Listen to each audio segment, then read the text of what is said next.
James, I warned you. Hard work may be slow, but it builds. James would bow his head, shame heavy on his shoulders. Mama, I don't mess up. If I fit turn back time, I go take any job, even if na teaching primary school. Welcome back to the part 3 of this video. Please do well to watch the other parts if you missed any of them. But trouble was already knocking. The so-called Dubai investor wasn't a fool. He had been suspicious from the start.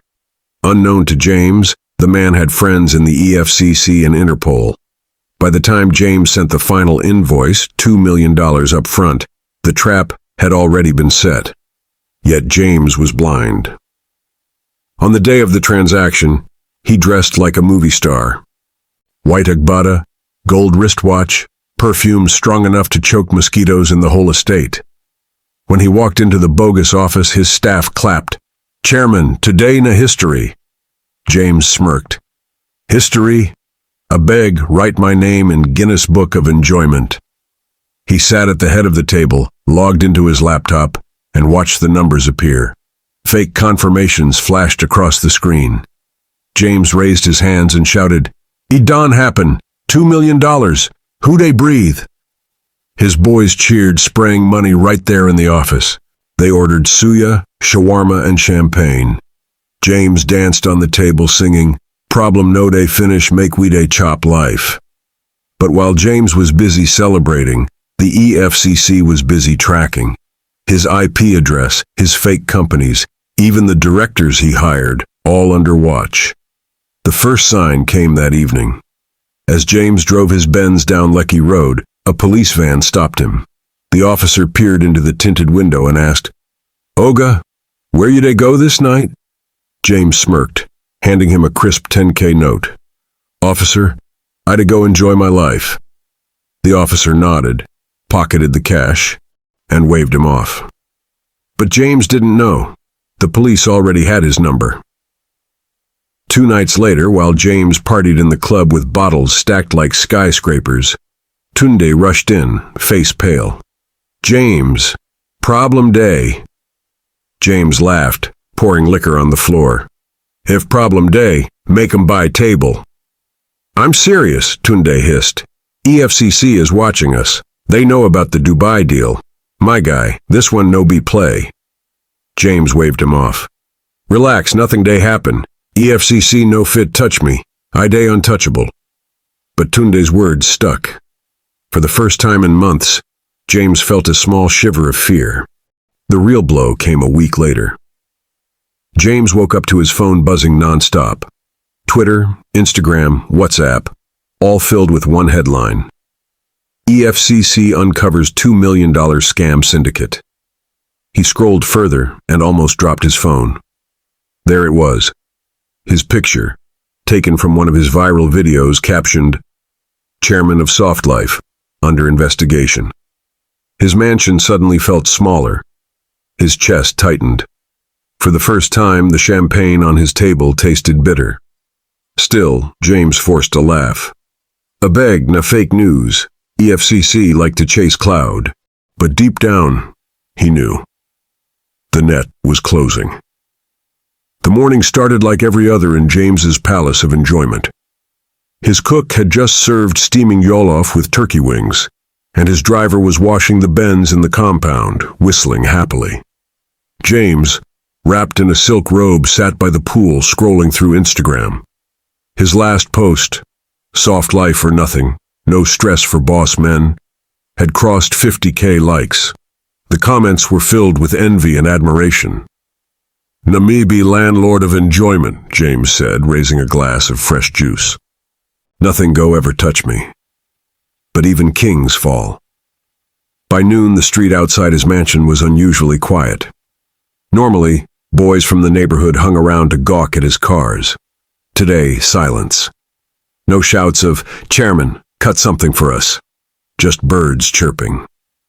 Tunde showed up, sweating like he ran from Lagos to Lekki barefoot. He barged into the sitting room. "James, we need to talk." James didn't even look up from his phone. "Guy, calm down. You always look like person way lose bet."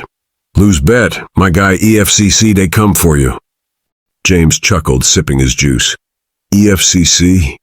A beg, EFCC know they come for big boys. The Yahoo boys way they scam 50K them they arrest. But Tunde wasn't laughing. This one no be joke. I just hear say them didn't get warrant. Your name they list. James, a beg, let's run. James leaned back on the couch, spreading his arms like a king on a throne. Run? From who? EFCC? My brother. You know they run from mosquito when you day inside net. It was around 2 p.m. when they came. Black SUVs rolled into the estate like a movie scene. Men in bulletproof vests jumped out, guns slung across their shoulders. EFCC was boldly written in red on their jackets.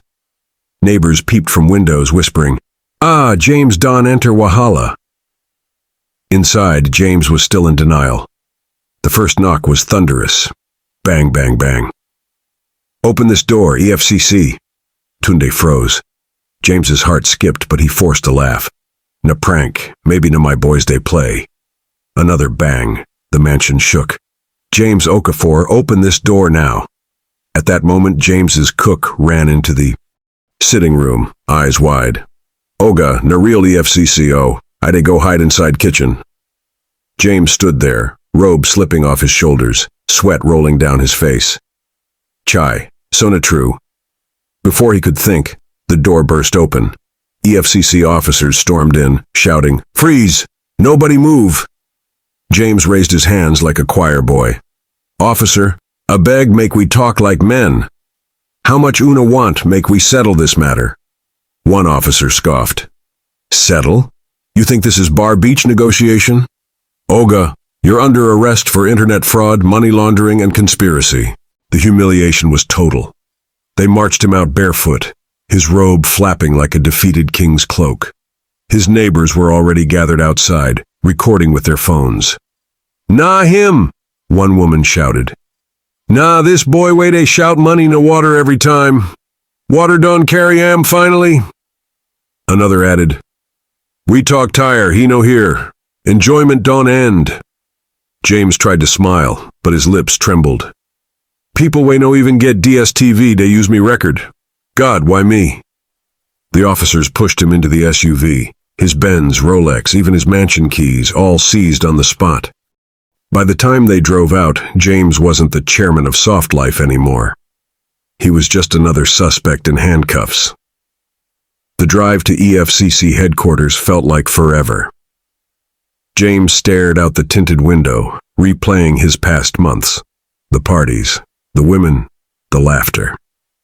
It all seemed like a dream that evaporated too quickly. Tunde sat beside him, head in his hands.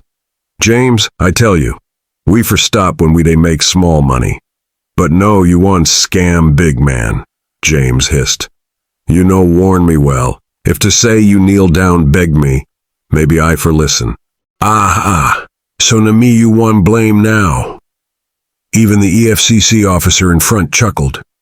"Both of you go get plenty time for blame game inside cell." At the station, James was stripped of his dignity. Mugshot taken, fingerprints collected, designer clothes replaced with prison khaki. He looked at himself in the mirror. Gone was the flashy millionaire. Left was a tired, scared man. When the interrogator asked, "Mr. Okafor, do you have anything to say?" James opened his mouth, but no sound came.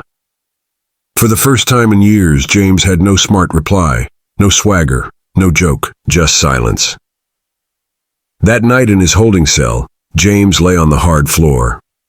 Mosquitoes hummed in his ears, the smell of sweat and urine thick in the air.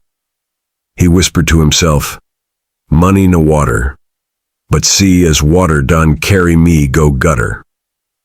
For the first time in his life, James truly felt poor. Prison was nothing like the movies James used to watch. There were no clean cells with private beds, no hot meals served on trays. It was sweat, mosquitoes, noise, and a smell that could knock out even the strongest perfume. On his first night, James lay on the bare concrete floor, staring at the ceiling.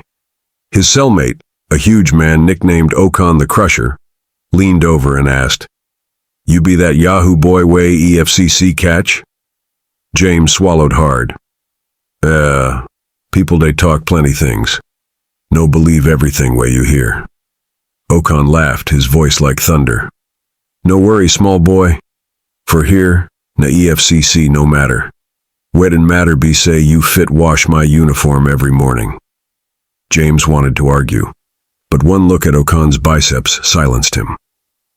Yes, sir, he muttered. That night, he whispered to himself. From Ben's driver to uniform washer. Na life be this. Days turned into weeks, and weeks into months. Prison routine was brutal. Wake up, line up, eat watery beans, do chores, and repeat. James quickly learned that his big man swagger meant nothing here. One morning, as he scrubbed the toilet floor, another inmate teased, Oga first class na, so your certificate take end? Toilet first class. The whole cell burst into laughter. James forced a smile, but inside, his heart broke. He had once been the pride of his family, the first to graduate with first class. Now he was scrubbing floors for survival. The trial came fast. James sat in court, shackled, as the judge read out the charges. Internet fraud, money laundering, cybercrime conspiracy. The businessman he scammed was there too, glaring at him like fire. When the sentence dropped, 50 years imprisonment, James nearly fainted. 50, as in 50, he gasped. The courtroom echoed with whispers. His mother, seated in the gallery, broke down in tears. James wanted to run to her, to beg for forgiveness, but the handcuffs dragged him back. On the ride back to prison, he kept repeating, 50 years, I go old for inside here. Chai. Life behind bars humbled James. The women disappeared. The friends who used to follow him to clubs never visited. Even Tunde, his partner, got a lighter sentence and was sent to a different prison. The only person who came sometimes was his mother, carrying food and tears. She would sit across the glass divider and whisper, James, I warned you. Hard work may be slow, but it builds. James would bow his head, shame heavy on his shoulders. Mama, I don't mess up. If I fit turn back time, I go take any job, even if na teaching primary school. His mother would shake her head. It's too late now, my son. But maybe your story will teach others. Years passed. James grew thinner, his hair grayer, his voice quieter. He became known in prison not as chairman of soft life, but as the man who always told new inmates, quick money and a quick burial. Avoid Yahoo before Yahoo bury you. Sometimes he would make jokes to hide his pain. If EFCC give award for best dressed prisoner, Nami go win. Other times, he sat alone, lost in regret, replaying every decision that led him here. One evening during prayer time, James stood and addressed. The room full of inmates. His voice cracked, but it carried weight. I was once like some of you, chasing money without sweat. I thought life was about Benz, women, and champagne. But see me now. All that is gone. My mansion, my cars, my so-called friends. Nothing remain. All I have left is shame, and 50 years to think about it. The room went silent. Even Okan the Crusher nodded slowly. James finished softly. If you want to succeed, work hard. Money will come like magic. They vanish like magic. Don't let soft life carry you to hard prison. Don't forget to like this video and subscribe for more.